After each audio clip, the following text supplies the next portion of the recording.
Hello and welcome into the Addison to 35th podcast. I'm your host for this Cubs episode. Heading into the second half of the season, I'm your host, Ryan Herrera.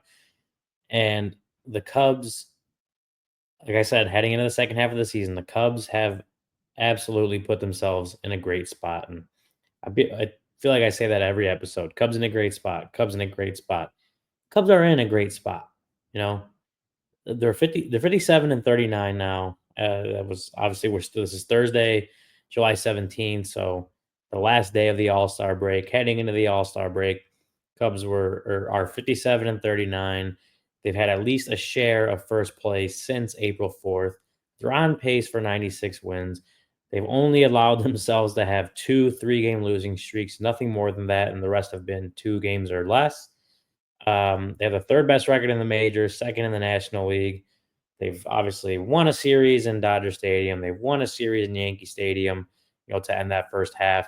They got the best run differential in Major League Baseball. The Yankees are the only other team above 100. And the position player group has been fantastic. They're second in F4 at 21.7, which is only zero point 0.1 behind the Yankees. So right up there with the best in the league. On Fangraphs, offensive and defensive ratings, they rank second and third.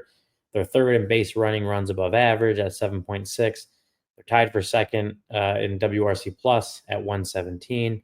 It's been as far as offense, I mean, their defense has been great. The offense has been, I think the offense is honestly like it's not surprising anymore, but considering kind of the what we talked about in the offseason and where we kind of saw the Cubs offense, the offense has surprised as far as how good they've been this entire year. And that they've had their lulls or just lower points, less production for some stretches, but nothing that's overtaken their season. And that's when you look at last year, 2024, especially in that May and June stretch where the offense just looked broken.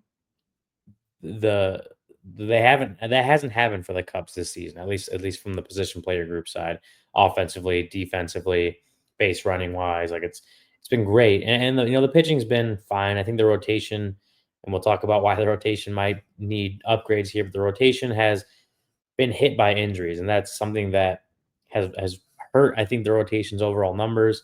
Obviously, losing Justin Steele pretty early in the season for the entire season showed him missing a couple games.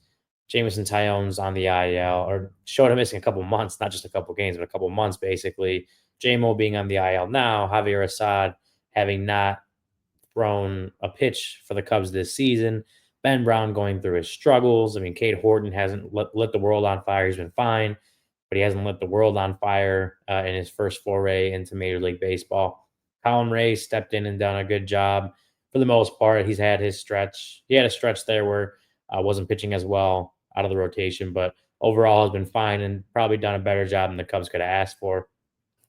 But the rotation has managed to stay afloat. Obviously, you don't get the record the Cubs have without the rotation, starting pitchers at least giving you chances to win. And they've done that overall for the most part. Bullpen, after a couple weeks or so of figuring out roles and looking like it might not be it might not be good, has really turned it around. And overall in the season, we're not even talking about a specific from a specific date anymore. Overall in the season, they've been one of the better bullpens in baseball. Daniel Palencia has really locked things down since moving into that closer's role. Caleb Thielbar, Brad Keller, Chris Flexen have all emerged as useful weapons out of that bullpen, whether it's in high leverage or not. And Ryan Presley's found a role there, not closing anymore, but found a role there. And that bullpen's been a huge part of the Cubs getting to where they're at right now. So overall, I mean, like again, you don't get to the 18 games above 500 at the All Star break without having a lot of great performances. Even individually, you can. I mentioned Daniel Palencia. I mentioned Colin Ray and the way he stepped up and done more than the Cubs probably could have expected or asked for. Seiya Suzuki has been a big run producer for this team. I don't think he's. I want to say he's definitely still in the top 10 in terms of RBIs. I don't think he might not be. I don't know exactly where he is, but he's up there again with the RBIs. He has 25 home runs, a huge run producer right there in the heart of the Cubs order. Michael Busch has done incredible job offensively for this team.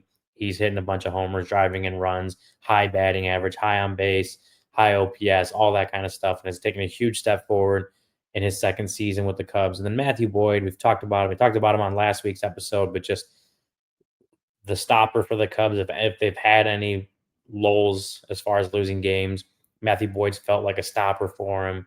He goes out and throws quality starts, gives them a chance to win, goes deep in games, has managed to stay healthy so far this year, which is huge, especially coming off of some injury, some limited time in the last few seasons due to injuries. So he's been incredible for the Cubs and a well-deserving all-star at that. He didn't pitch in the game, but a deserving all-star. That's Matthew Boyd. But with all the fantastic performances that the Cubs have gotten from a bunch of different guys, there are two clear stars on this team, or at least guys playing like stars. And one of them is Kyle Tucker. Kyle Tucker is, I think, he earned that label, that star label, after a bunch of really good seasons in a row. Right now on the season, a 3.8 F/WAR, which is tied for ninth in Major League Baseball and tied for fourth in the National League. A 146 WRC plus, which is 13th in Major League Baseball, ninth in the National League. He's also tied for eighth in Major League Baseball with 22 stolen bases, so a good base runner there, an all-around offensive performer. 60 walks compared to 60 strikeouts. He still has that great approach to play. He's walked as many times as he struck out this year. Maybe a little underwhelming in the field.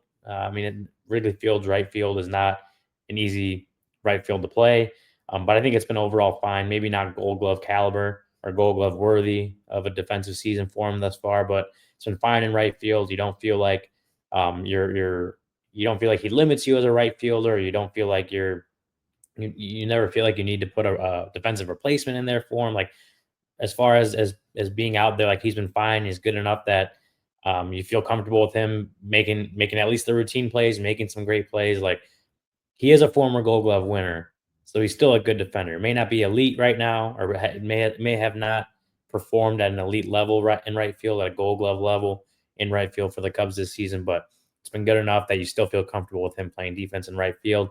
So Kyle Tucker is that star that you traded for heading into the season, and he's performed like a star. He's performed like the guy that when we talk about is going to need a lot of money and a huge contract this offseason. That's talking about him. Like he's earned it over multiple seasons of high production, but he continues to look like that guy that when you talked about it when they got him in December of a year from now, like he's going to be commanding a pretty high contract. He's lived up to that. He's lived up to the guy that you thought going into his last year under team control. He's going to command a high number in free agency. He's probably may have even pushed his number up even more considering the way he's played this season. But he's came into this year or came into the Cubs organization with that star label, and so far this year he showed you why. The other guy, and it's a guy that I've hesitated to call a star just because it's so young in his major league career. That's obviously Pete Crow-Armstrong. Again, I say like I've hesitated to call him a star because he's 23. Really his first big season in the major leagues. I know he had a couple months there at the end of last season where he started to figure things out and looked like that kind of player that was so high up on prospect rankings and was your number one prospect there for a while in the Cubs system. He had a couple months there last season, but now this season, PCA has played like a star, like a superstar. I mean, all-star appearance for him. Obviously, Kyle Tucker also started the all-star game alongside him, but his first all-star appearance, first all-star start, he's going viral, it seems like every day. Hit a double in his first at bat in the all-star game the other day. Like he is he's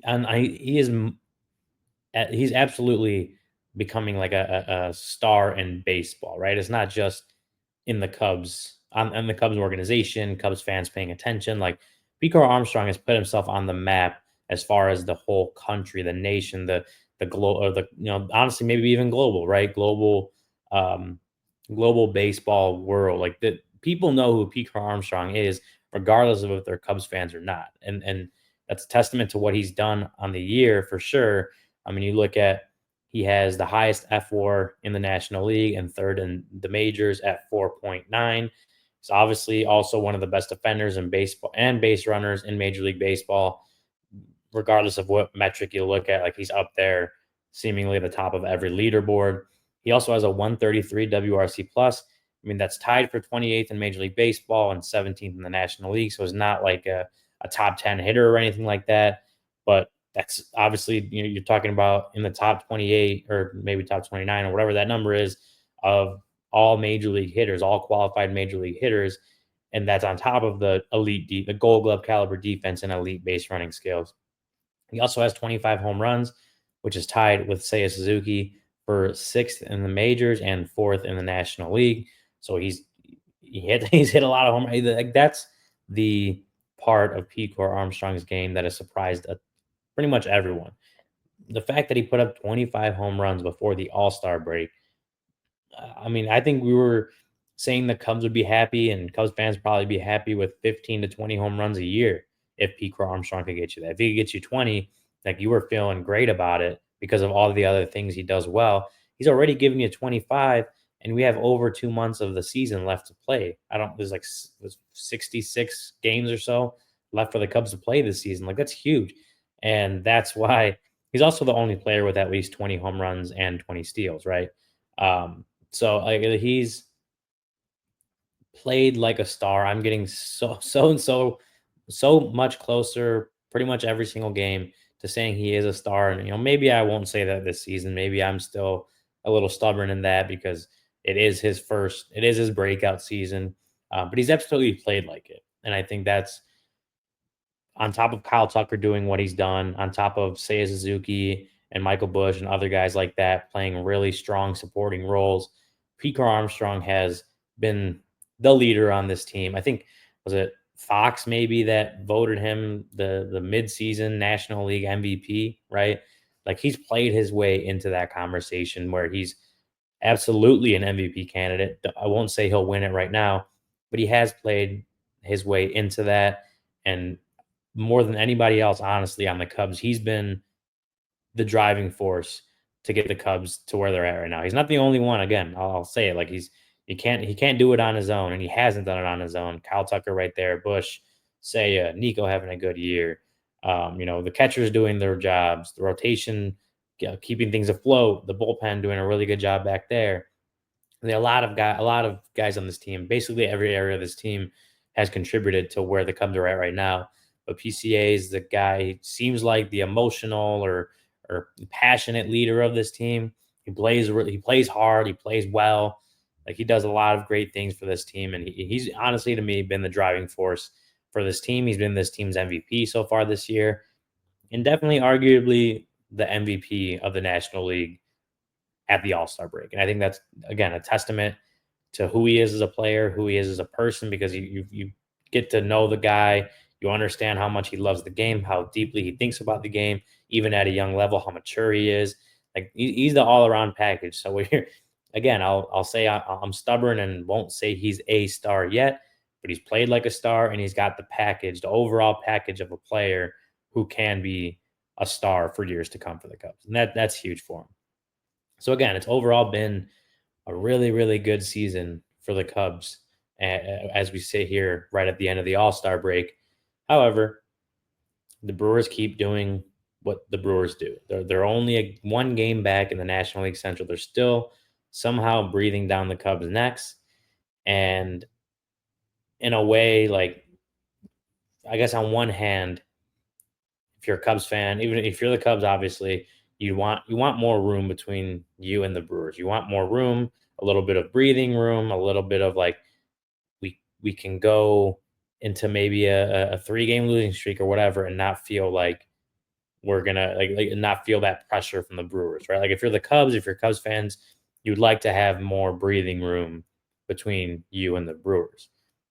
However, on the other side of things, maybe the Brewers doing what they're doing, the Brewers continuing to do Brewers things and sitting one game back in the Central at the All-Star break and just continuing to put the pressure on you, maybe that will push the Cubs even harder to go hard before the trade deadline. Like, I think Well, I know like the Cubs are going to be buyers at the trade deadline. They were going to be regardless of where the Brewers are at because of the season they're having.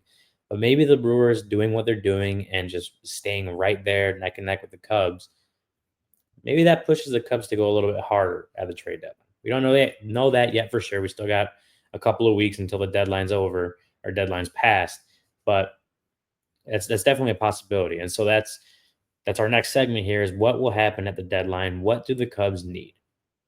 I mentioned the injuries in the rotation earlier with Justin Steele missing the rest of the year, Shota missing a lot of time, Assad not pitching yet, and Tyone currently on the IL. It shows the need to have starting pitching. Like starting pitching, that I mean, you didn't need injuries to show you that.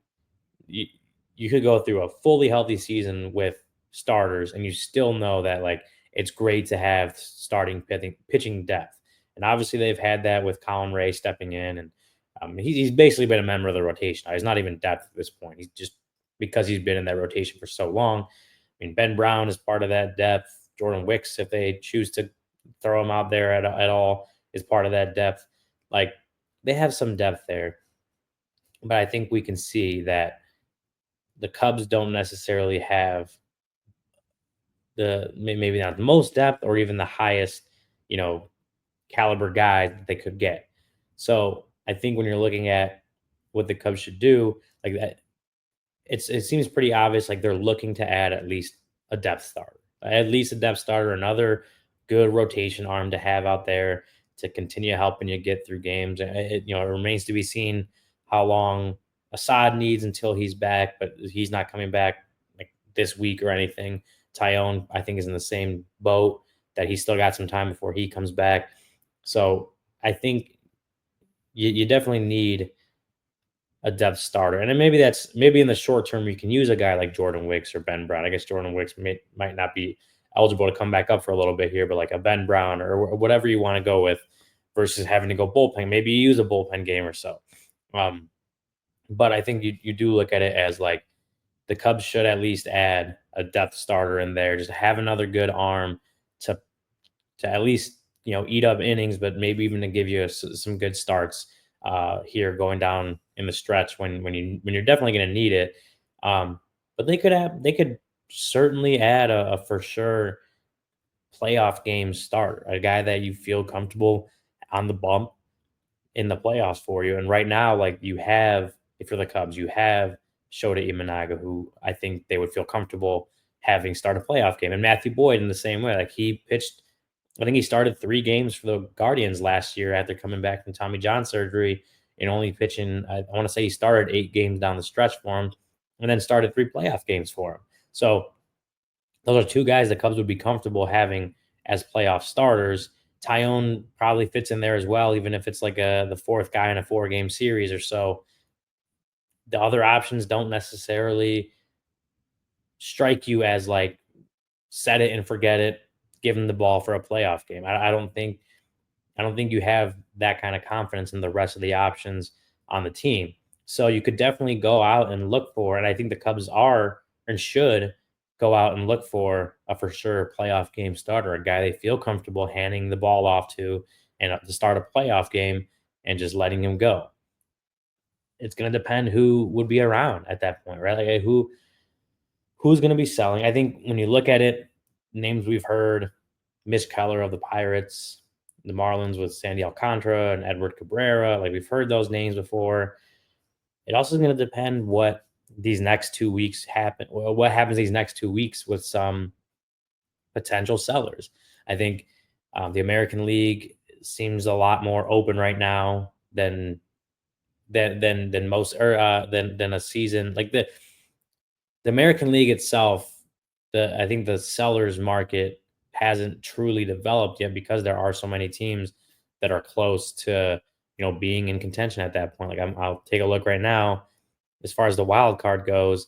Like they have the 3 teams in the wild card spots, and then 1, 2, 3, 4, 5, 6 more teams, 4.5 games or less back of that wild card round. Like they have the Rays are a game and a half out of the wild card. Rangers are only 3.5 out. Twins and Angels are 4, and then Royals and Guardians are 4.5. So like those teams aren't necessarily in sellers mode yet, or even confirmed sellers yet, because the standings are still so compact up to that point. Um, so it could depend on who is willing to sell. I don't think those teams, and you look at even the National League, the Giants are a half game out, the Cardinals are a game and a half out, the Reds are 2.5 back, the Diamondbacks are 5.5, even the Marlins are 7.5. Like that's probably too much to overcome at this point. So they feel like they're going to be sellers, but like the Diamondbacks right there are 5.5 games back. But even them, like they were kind of trying to build themselves to win this year, and so they're not confirmed sellers yet. But if they do, a name like Merrill Kelly jumps out, a guy that's a really good pitcher for him over there, and is a I would think is a if he becomes available, a name that the Cubs should certainly want to add to that rotation. Again, a lot of things depend on who is available, who is which teams are sellers like that. I'm going to say that for all the kind of trade deadline talk we have here, but a lot of this is going to depend on who's available and which teams are willing to sell, and especially when it comes down to the last couple days or so until that deadline. So it all depends, but those are names that we've definitely seen floated around, we've heard talked about, that you look at and say the Cubs should be at least be involved in this and should at least be taking a look at these guys and seeing what it would take to add them into the rotation right now. I think those are some names that definitely should be aware of as the Cubs get closer to the trade deadline. As far as other areas of the team, bullpen depth will always be important. Like no matter where you are, I mean you obviously have to be a good team, but no matter which team you are, it's always necessary, honestly, to add bullpen depth because relievers and bullpens are so volatile that you just don't know, even sometimes week to week, game to game, how guys are going to stack up. I mean, injuries happen, underperformance pops up here. And so it's always good to have bullpen arms because of that volatility. So even though Daniel Palencia has done, as I mentioned earlier, an outstanding job as the team's closer over the last however many couple months, whatever, however long it's been, and doing a really good job of shutting things down in the back of that bullpen, you can never have enough good back end arms. So maybe again, it depends who's selling. There should be a bunch of good bullpen arms around there. It depends if what type the Cubs want to add, what level they want to add. Like they may not necessarily add another closer, like in 2016 when they added Chapman. They might not add that level of reliever, but maybe they add that setup guy or a good a good arm that can give you 2 innings in a pinch or in a certain situation that needs high leverage over multiple innings, right? Like that's possible. I think the Cubs, I think the Cubs will add some bullpen depth, whether that's one arm, two arms, like however many or whoever that is. But I can also see the Cubs definitely going and adding some back end guys to just continue to help in that back end. You don't know. I think you believe in what Daniel Palencia has done because he's shown you those flashes in previous seasons.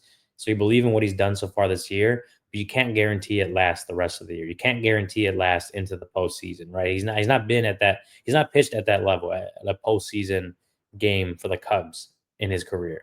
So you don't know for sure how that will all translate if he gets on that postseason stage. Again, you believe in what he's done, but it's always a good idea and always a good thing to add more potential, whether it's just some mid level relievers or those high leverage guys, those back end guys.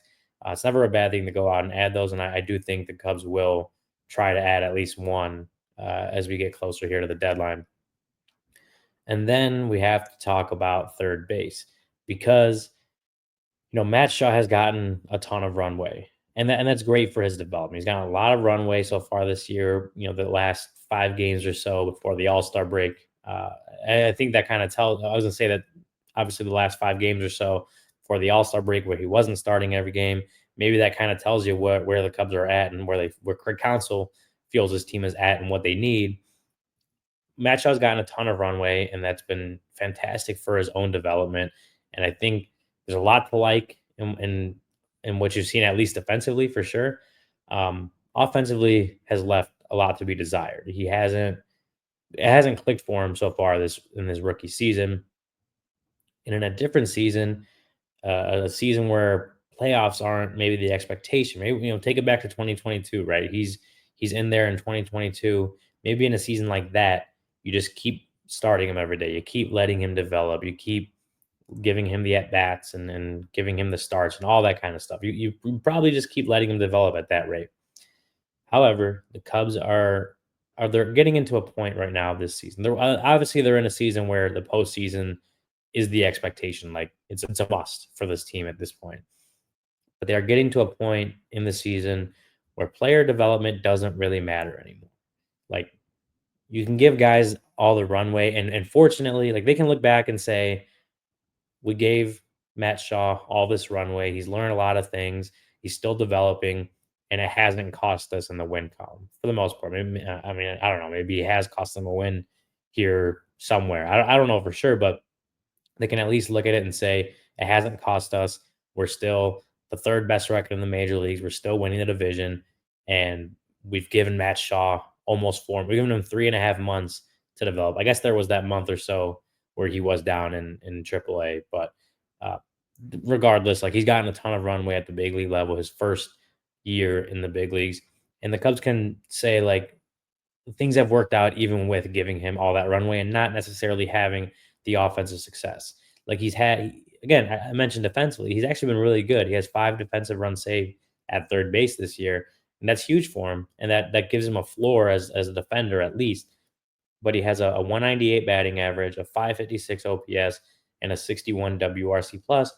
And the Cubs are getting to a point. They might already be at that point, but they're definitely getting to a point in the season where that's not good enough. And developing Matt Shaw is not as important as getting production from the third base spot.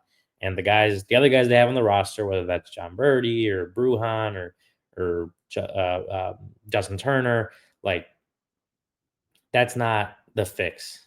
You don't really look at that and say those guys are the fix.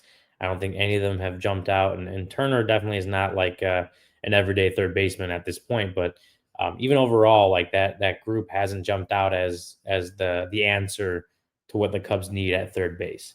And so the Cubs need to find or need to at least look for a way to upgrade at third base. Maybe that doesn't present itself. Maybe there is no clear upgrade at third base at this trade deadline, and the Cubs stick with Matt Shaw or some mix of the guys they have right now on the roster, and hope that the trend of the Cubs still doing a really good job despite the lack of production from third base, maybe that continues in the second half.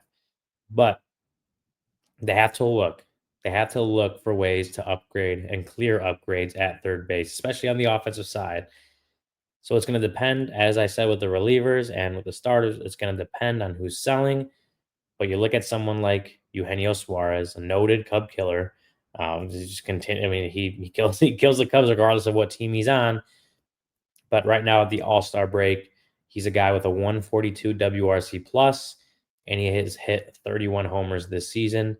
I mean, adding him into the middle of that lineup, into the heart of that lineup, I mean, it takes it from an offense that's been really, really good already to seemingly like where's the hole in the lineup, right? Like that's where adding a bat like Eugenio Suarez, at least what he's done this year, and kind of what he's done for a lot of his career. That's what that that that's what would happen if you add that guy into your lineup. If you're able to go out and trade for him, and hey, maybe you're able to go out and get Suarez and Merrill Kelly, and you get two for one as far as like you only have to make a trade with one team, and you get two or you help fill up two of the holes on your roster or shore up or upgrade two of the spots on your roster. Like Eugenio Suarez at this point and what he's done this year would be a massive offensive upgrade from what Matt Shaw and the rest of that group have given you at third base. Again, 142 WRC plus, 31 home runs. Like he's mashing offensively. You plug him in at third base and maybe you lose a little bit defensively, but like he would be a massive addition on the offensive side to what everyone else is doing. Like imagine having him in a lineup with, surrounded by Kyle Tucker, Seiya Suzuki, Michael Bush, Pete Crow-Armstrong, whatever the makeup of that lineup is, having all those guys in there would take an offense, again, like I said, an offense that's already been really, really good this season would somehow take it up to an even higher level. And If you can pull that off if you're the Cubs, that feels like the route you should try to go. If you can't get Eugenio Suarez, maybe the D-backs get hot here in the next couple weeks and decide not to sell and go for that last playoff spot. Who knows? That's what we're going to have to see develop over the next 2 weeks. But you can also look at someone like Willie Castro, 124 WRC plus, 9 home runs, would also be an offensive upgrade.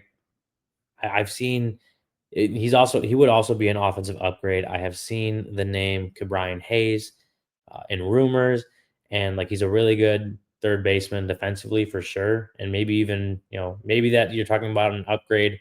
Maybe if you're talking about just upgrading from Matt Shaw in general, like he's proven to be a better defender there, and maybe that's the route you go. But he's far from an offensive upgrade. He actually has a 61 WRC plus, the same as Matt Shaw. Um, Personally, that's not the route. If I'm the Cubs, like that's not the route I'd want to go down. I when I'm talking about when I'm looking at upgrades at third base, I'm definitely looking at an offense from an offensive production standpoint.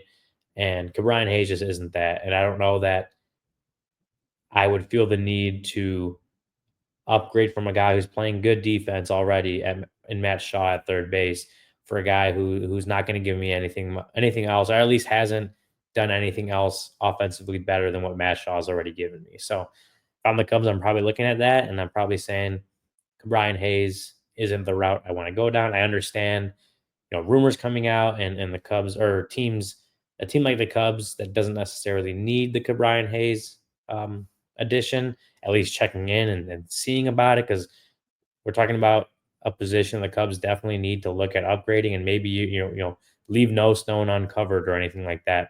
I just don't think personally Brian Hayes is the route I would go down if I'm the Cubs.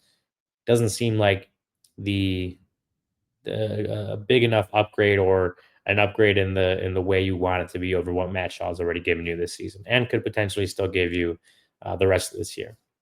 So those are some names that you've heard the Cubs talked about with or are involved with the Cubs as far as the rumor mill goes.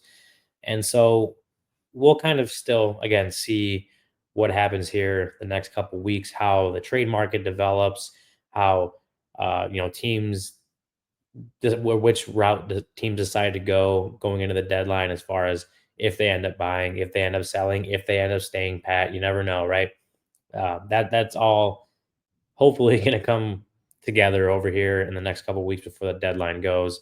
But beyond the deadline, there's a whole second half left to play.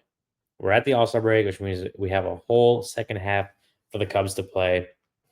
So coming up in the second half, well, let's just look at this right now. The Cubs, as I said at the top of the show, as I've been saying on every episode, have got themselves in a great spot. You look at Fangraphs, Cubs playoff odds on Fangraphs are at 93.8%, which would be second in the National League. Great. Played yourself into a great spot. And while the Brewers are, again, one game behind the Cubs in the National League Central, and the Cubs still have to hold them off, they seem to have completely different paths here in the second half of the season. Depending where you look, the Cubs have one of the easiest strengths of schedules to come. Fangraphs actually has them as the easiest, whereas Tankathon has them at third easiest. And that can even change more if some of those like mid to low mid teams end up selling, giving up some of their better players, looking worse on paper, like that. Whereas the Cubs have one of the easiest strengths of schedule, it could on paper it could even get easier as some of those teams that are in the mid to low mid level go down to the bad level after the trade deadline. So we'll see how that ends up playing out. But at least for now, easiest strength of schedule according to Fangraphs, the third easiest according to Tankathon, whereas the Brewers have one of the toughest strengths of schedule. It's easily in the top 10, depending on where you look. Tankathon has them at the fifth hardest schedule left to play. So whereas, and then I think if you look at the strength of schedule of the teams that have already played, the Cubs have played generally one of the tougher schedules already so far this year, whereas the Brewers have been on the opposite end of the spectrum, one of the easier schedules so far this year. So it looks like even though they're right there neck and neck with each other as far as the schedules go, it looks like they're going down different routes. And we'll see if maybe that helps the Cubs stave off the Brewers when it comes down to the National League Central standings. Um, it's and Craig Counsell's talked about that. Players have talked about that as far as like at the end of the day, it comes down to the Cubs continuing to win games. Doesn't matter who the Brewers are playing or what the standings say on in mid July, right? Like that kind of stuff doesn't matter. The Cubs have put themselves in a position where they're leading the National League Central. They control their own destiny at this point. Like, and they also have 8 more games against the Brewers to go this season. That could easily help them if they can win more games than they lose at that point. That could easily help them go out and give themselves that breathing room between them and the Brewers in the division.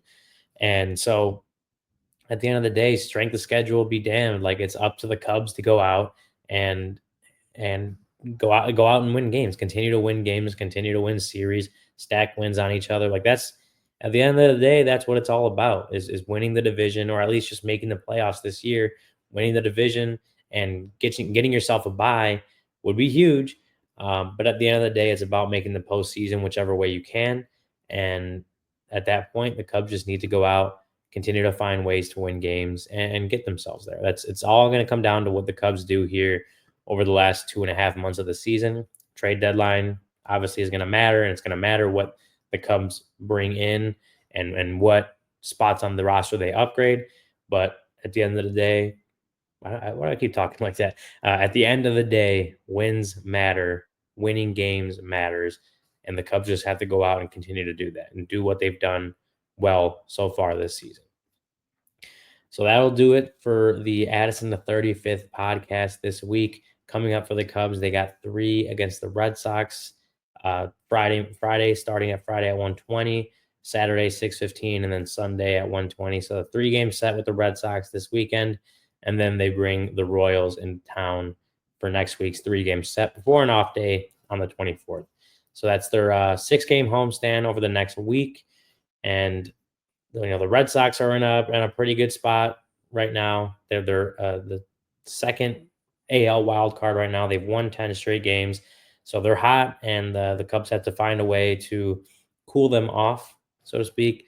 The Royals are, I mentioned earlier, they are 4.5 games back of the last wild card spot in the American League, but they are 7-3 in their last 10 games. So playing a little better more recently. Only 3 games below 500 right now. So a team that's definitely going to be hungry to change their trade deadline fate when they come into Wrigley Field. So not a easy homestand coming up for the Cubs, but should be a fun one.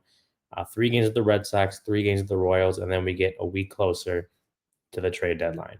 But until then, or at least until next week, I'm Ryan Herrera. I'm your host for this Addison to 35th Cubs episode.